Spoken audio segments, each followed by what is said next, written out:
Hey guys, welcome to Jack's Beautiful You. Today's video, I am super excited because we are going to be testing out some new and or popular fragrances that I've been super curious about. This is where I test fragrances and I decide whether or not I think they're full bottle worthy, whether or not I'm going to bring them into my collection. I have tried all of these fragrances on skin, so I'm here to share my thoughts and opinions with you. As always, my videos are interactive, so I want you to also share your thoughts and opinions on any of these fragrances if you've tried them.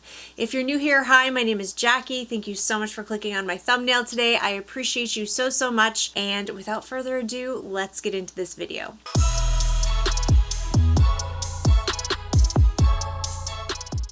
Okay, so before we get into the fragrances, I did want to share with you what's on my eyes today. I don't normally talk about my eyeshadow, but this is a brand new palette. I got this in the Sephora VIB sale, and listen, I haven't bought a new eyeshadow palette in a long time. I had this thing where I was buying eyeshadow palettes like every new eyeshadow palette that came out. I ended up with over 300 eyeshadow palettes. It was overwhelming. It was too much. I ended up doing this massive declutter, and I haven't purchased another eyeshadow palette in quite a long time. I mean, we're talking over a year and a half, and this is the first one that I just couldn't resist. It caught my eye and I had to have it, so I got it in the Sephora VIB sale. This is by Natasha, Denona, and this is the Yucca palette. And it's not brand new. I think it's been out for a little while, but I've had my eye on this sucker for a little bit, ever since it came out. And isn't it beautiful? I did film a short for this look, just like a little mini tutorial, so I'll put that up on my channel at some point so you can see how I created this look today. But this palette is so pretty, and it really just, I don't know, it really excited me. It's the first eyeshadow palette that has really excited me in a while. So yeah, I think it's super cute, and that's what I have on my eyes today. Alright, not that long ago I did a video about my favorite musky perfumes for spring, and in that video you guys told me about this perfume. I got so many suggestions for this fragrance, I could not ignore it. This is by Rania J, I believe is how you say it, and it's Musc Moschus. Moschus? I don't know if I'm pronouncing that right, but it is one that you guys definitely told me I needed to get my nose on, and also Veronica raved about this fragrance, and I was like, okay, I have got to try this for myself. So this fragrance has notes of vanilla, musk, blackcurrant, sandalwood, iris, and bergamot. And a lot of you guys said it was just so elegant smelling. The musk was absolutely beautiful, and you guys were blown away by this fragrance. Of course, that just absolutely piqued my curiosity. I had to find out for myself, since so many of you seem to absolutely love this fragrance. And let me tell you guys something. You guys did not steer me wrong. You did not steer me wrong at all. This is amazing. This is a gorgeous, gorgeous musk fragrance. If you like musk, you need to get your nose on this. I love how there's that level of sweetness in here, but it's not too sweet, but it's there. It's definitely there to help. I don't like musky fragrances that are too dry or too scratchy. I have to have a little bit of sweetness in the fragrance, and this has the perfect amount. The sweetness is definitely coming from the vanilla and the blackcurrant. The musk is very clean and warm, no sharp edges whatsoever. I get a little hint of a citrusy. I think that that's from the bergamot, and then it makes sense that there's iris and sandalwood in here. It smells very classy. It smells very smooth to my nose. Absolutely beautiful. I put in my notes, amazing, soft, powdery, clean musk with citrus fruit, gorgeous sandalwood and vanilla, and I put absolutely yes, full bottle worthy. So don't be surprised to see this in my collection very soon. I have to have a bottle of this. It's amazing. I don't really know that much about the performance because all I have is a sample, and you can't tell performance from samples. You don't have the full bottle spray you down wearing experience, but once I get this in my collection, I will update you guys on this fragrance. But yes, this is 100% full bottle worthy. All right, up next we have by Sospiro. This is Maraschino, and I was pretty excited about this fragrance because I do love maraschino cherries. And I have to say the opening of this is absolutely gorgeous. It does smell like cherries for sure. This is one that kind of fooled me in the opening. I was really excited about this one. It smells delicious. So it's not just cherries though. This is very, very fruity. I definitely smell the cherries, but there's other fruits in here as well. So top notes, you have cherry, almond, strawberry, peach, and apple. Very, very fruity and delicious. I really like the opening of this fragrance, but as I wore this on my skin, something happened in the dry down, and I feel like in my notes I put something earthy in the dry down I don't like. Maybe it's patchouli. It's too dark and earthy in the dry down. So this is one that definitely needs to be tested on skin. Middle notes, you have heliotrope, orris, jasmine, mimosa, rose, so definitely some florals in here. Base notes, you have vanilla, vetiver, musk, tonka bean, sandalwood, patchouli, and amber. Yeah, there's something earthy in this fragrance in the dry down. You don't catch it right away. It's very fruity, floral, sweet. It's delicious. Like I said, I really, really like it, but then when I put it on my skin and wear it, that earthiness, I don't know if it's just me and my skin chemistry, but the patchouli in here gets strong and earthy, almost kind of like a dirty smell, and I ended up not liking this one. So yeah, this one, I'm kind of disappointed. I mean, I'm not disappointed in the fragrance per se. It's a beautiful fragrance. It's just not personally to my taste. I'm not the biggest fan of an earthy patchouli, and that's what happens on my skin with this fragrance in the dry down. So do I think this fragrance is bad? Absolutely not. I can see why so many people love this, and I do think it's worth getting your nose on because it's not just another cherry fragrance. It has some uniqueness, it has some depth, it has some character to it. So it's interesting, it's sweet, it's delicious, it's good. It's just that type of patchouli is not my favorite. It's not my cup of tea, and it really gets prominent in the dry down. I'm kind of doubting myself right now because as I'm smelling this tester strip, I don't get any of that earthy patchouli. I don't get it on here, but it's when it mixes with my skin that it really comes forward in the dry down. So I'm not going by this because if I go by the tester strip, I really like the way that it smells, but I know on my skin it goes into a direction that I end up not liking. So that's why it is so important to test fragrances on skin and let it dry all the way down, unless you just absolutely despise it. You know what I mean? I've had perfumes that I've sprayed on and I hated it so much I didn't even care what the dry down was because I just wanted it off, but this is a fragrance that definitely needs to be tested. So unfortunately for me, this fragrance is a no. All right, this next one, I wasn't sure how I was going to feel about it. I was super curious. I'm looking for a really good fig fragrance, just a really good fig centered fragrance. This is by Essential Parfums Fig Infusion. This fragrance, yeah, I wasn't really sure what to think because there's fig and sandalwood, which normally I like, but then there's black tea. Sometimes that can go good, sometimes it can go bad. There's lots of orange, clementine, which I usually love. There's orange blossom, cedar, benzoin, and freesia. So I thought, you know, I think I'm gonna end up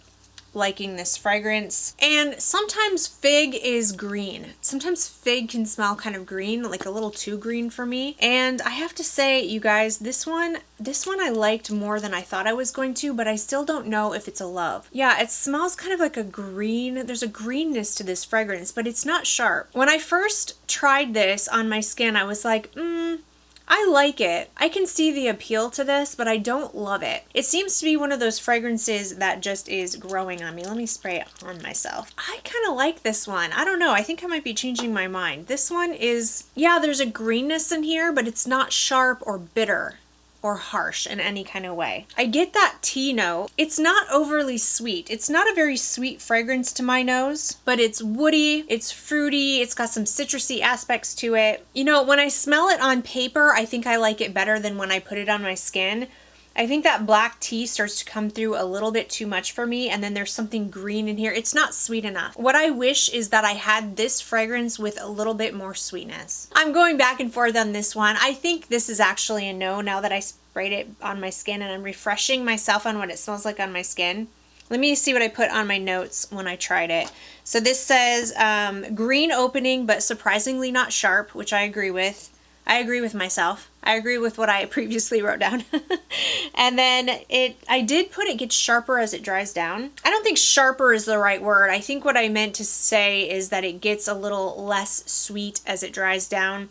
That black tea note starts to come through a little bit more than I would like. Lots of woody notes in here too. It is a like but not a love. If you're someone who does not like overly sweet fragrances and you're looking for a really good fig and tea fragrance, this is actually pretty nice. It's pretty nice. It's not overly feminine. I could see a man wearing this. I think this is perfectly unisex. So Essential Parfums Fig Infusion is a no for me, but if it sounds good to you, I definitely think you should check it out. Alright guys, this next one is the new release by BDK. I was super excited for this one. This is 312 Saint Honoré, and this is described as a musky, ambery, powdery, floral kind of fragrance. And that sounds like right up my alley because I'm in the mood for those types of fragrances right now that it's spring, and I could not wait to get my nose on this one. But unfortunately, this one just did not work out for me. So top notes, you have pink pepper and angelica root. There's iris, orange blossom, tonka bean, white musk, ambroxan. There's some oud in here as well, I believe. And my notes are, I do get the pink pepper in the opening. There's something slightly green. It's not very sweet. It's floral, it's musky, it's powdery. It does smell elegant for sure. Definitely good quality smelling, and it would be great for those who don't like sweet perfumes, but it's not for me. I don't like the dry down of this fragrance. This one, yeah, this one just did not work out for me, you guys. It doesn't smell very good on me. There is something in here that is so off to my nose. I wonder if it's the angelica root. What is that? Let's look at that. Yeah, it says that angelica root is in the group of greens, herbs, and it can smell kind of bitter. Yeah, there's something very green in here. I think that angelica root is just really prominent to my nose, and it really comes forward on my skin. It smells bitter to me. Yes, there's an irisy, powdery, musky, floral feel to the fragrance, but that angelica root is like taking over. There is literally no sweetness in this fragrance. Yeah, this is not for me. If you don't like sweet perfumes, if you like green perfumes, if you like florally green, soft, elegant smelling fragrances that have no sweetness, I would say check this one out, but for me, this is just a hard pass. I really don't like it. All right, if you've been watching my channel, you know that I love Tubereuse. I'm a huge Tubereuse fan. So when I heard about this fragrance, this is Tubereuse Astrale by Maison Crivelli. And when I heard about this one, I was over the moon. I almost blind bought it because it sounded absolutely fantastic and right up my alley. There's cinnamon in the opening, so I am a huge cinnamon fan. That got me right there. There's tuberose, osmanthus, vanilla, and musk. All notes I typically really love. So yes, I was very excited about this fragrance. And let me tell you guys, I really dislike this. This was a scrubber for me. I don't know what is in here that I cannot stand. This is awful. This is, oh my gosh, you guys, this was a scrubber. I had to get this off of me. I'm not spraying this on me again. I cannot tell you what is in here that I just absolutely despise, but there is a note in here that smells like rubber and body odor. Oh my gosh, what is in here? This is not very sweet either. The cinnamon, I guess I get a hint of cinnamon in the opening, but not really. I don't know if it's the osmanthus, but there's tuberose in here, but this is not like a sweet bubblegummy kind of tuberose. This smells more like a buttery kind of tuberose, which I prefer the sweeter bubblegummy tuberose to the buttery tuberose. This is a unsweetened tuberose. I don't know if the osmanthus is doing something funny mixed with the tuberose and cinnamon. I really don't know. I don't know if it's the musk they use. I don't know if maybe there's more notes in here than what I know of. There's something in here that goes terribly wrong. Yeah, there's something animalic and dirty in this scent. Like it smells not clean. If I wore this, I would feel like I desperately needed to take a shower. If you love it, you love it, okay? Then wear it, enjoy it, rock it, do you. But for me, it is definitely a hard pass. All right, up next we have by the House of Thameen, Bravi. I only have one other fragrance from the House of Thameen, and that is Peregrina, and I absolutely love Peregrina. So I've been interested in trying more from this house, and I heard about Bravi. I'm a big fan of white florals, citrusy fragrances. I love honey. And I was really intrigued by the walnut milk in here. And I have to say, this one is interesting. This one is an interesting fragrance that I like. You know, this kind of has some sort of scent memory for me. There's something about that walnut milk and the honey mixed with the florals that reminds me of a body soap I used to have. It kind of gives me like a soapy feel in the opening. I don't know if it's just because I have a scent memory. Yeah, I'm pretty sure I had a body wash like this once. I think that there are a lot of people that this would appeal to, and I think that this is a good fragrance. I just don't think it's my cup of tea. Bravi, I put white floral, which it is very white floral forward. You have to be a fan of white florals in here. I get a lot of that, especially in the opening. There's walnut milk, there's tobacco, and somehow that mixture in the opening isn't my favorite. There's just something in here that kind of makes me hesitate to purchase this because I'm not crazy about the opening. However, as this dried down on my skin, I started to like it more.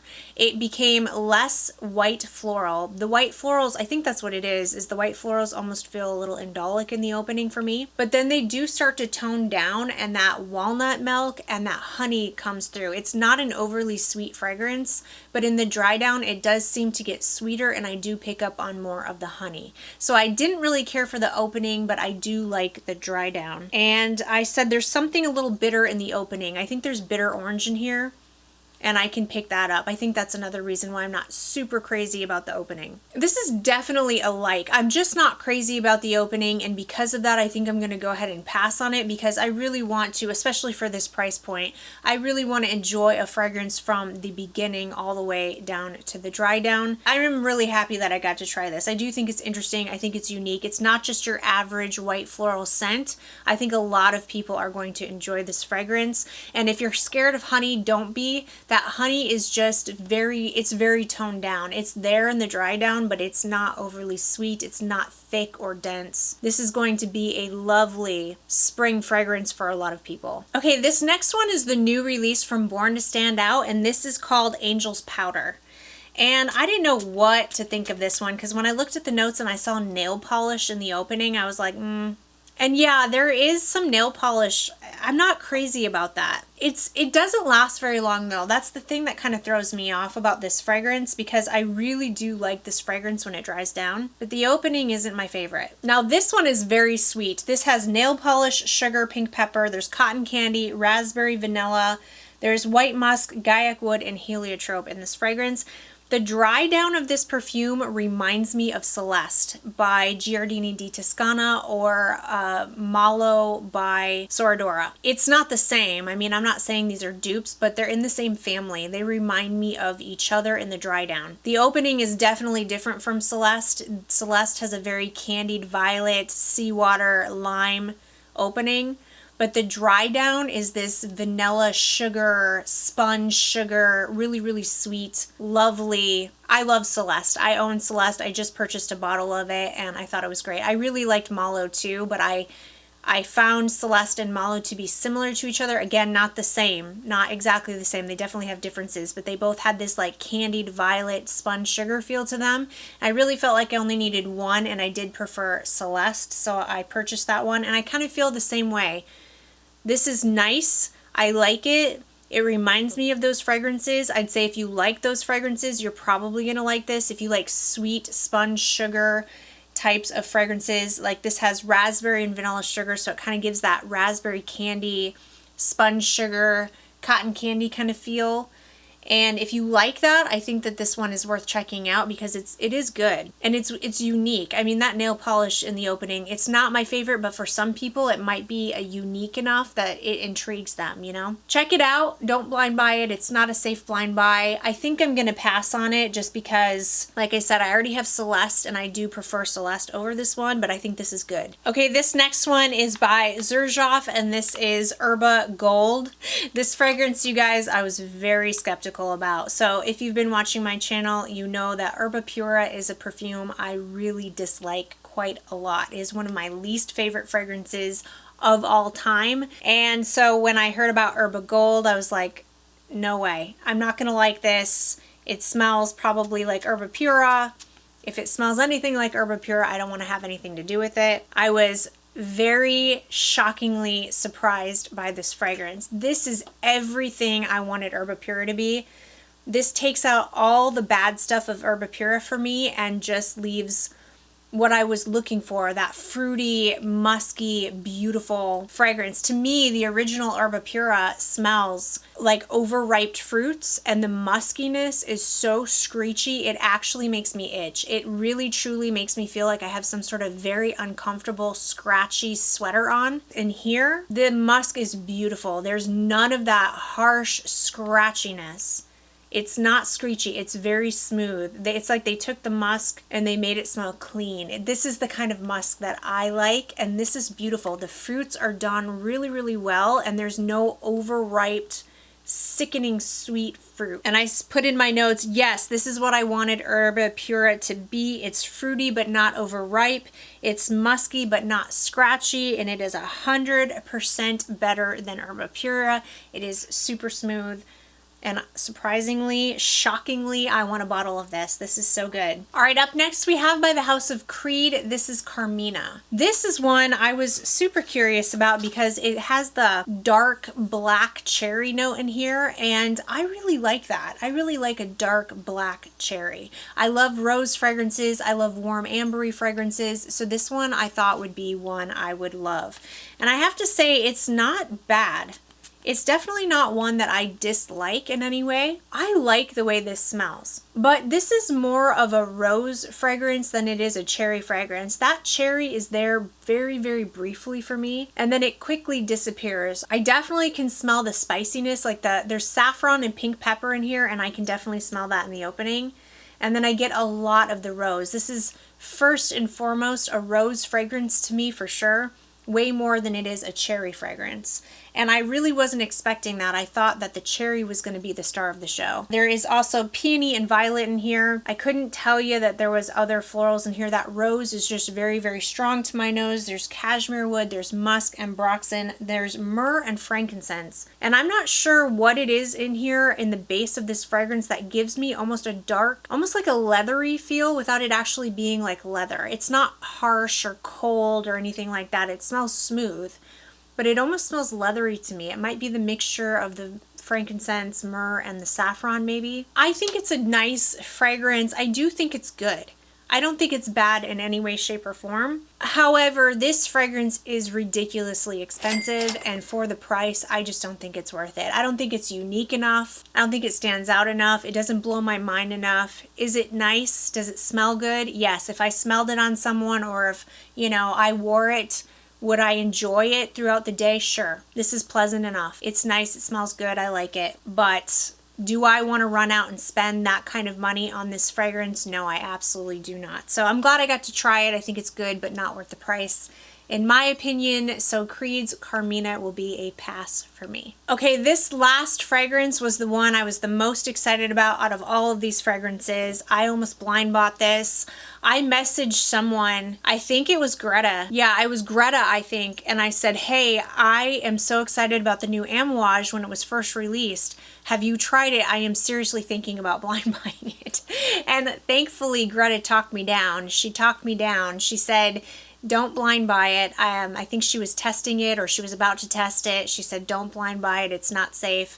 And talked me down the ledge, okay? So I'm so thankful to her, because if I had blind bought this, it is an expensive fragrance, and I would have been super, super disappointed. This one, when I first sprayed it, I actually thought that I had the wrong sample. I thought there must have been a mistake. This cannot be the floral gourmand that I had heard about. Wait, oh, I grabbed the wrong sample. I was like, what? This smells very gourmand. This is, this is Angel's Powder. Hold on. I have the wrong one.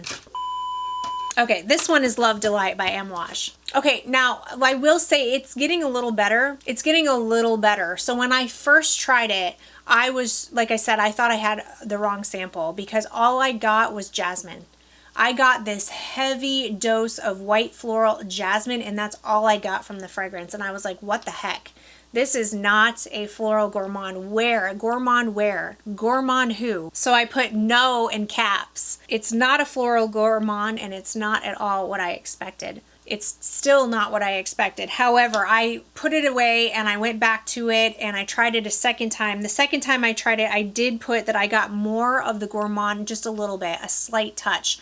I started to pick up on that orange in here and some of the vanilla, almost like a orangey, vanillic, slightly, ever so slightly gourmand feel to the fragrance. And I use that term generously because this does not smell like a gourmand to me. Yeah, I still get a ton of the jasmine in here. There's heliotrope, jasmine, and rose, but that jasmine is strong and it smells indolic to me. Yeah, this is not for me. This is not as advertised. This just, no. All right, you guys, that's it for today's video. Those are the fragrances I've been testing, the ones I want to add into my collection and the ones that are going to be a hard pass. Most of them were passes. I did have a couple that I have added to my wish list, but it is good to test fragrances first and not just blind buy, because I saved myself quite a bit of money by doing these testing samples, and especially with Love Delight. I'm really happy I didn't blind buy that one. Thank you, Greta, for saving me a lot of money, and I hope this was helpful for you guys as well. So if you did like this video and you found it helpful, please give it a big thumbs up. Don't forget to subscribe to my channel. I hope everybody is having a fantastic day, and hopefully I'll see you in my next video. Bye!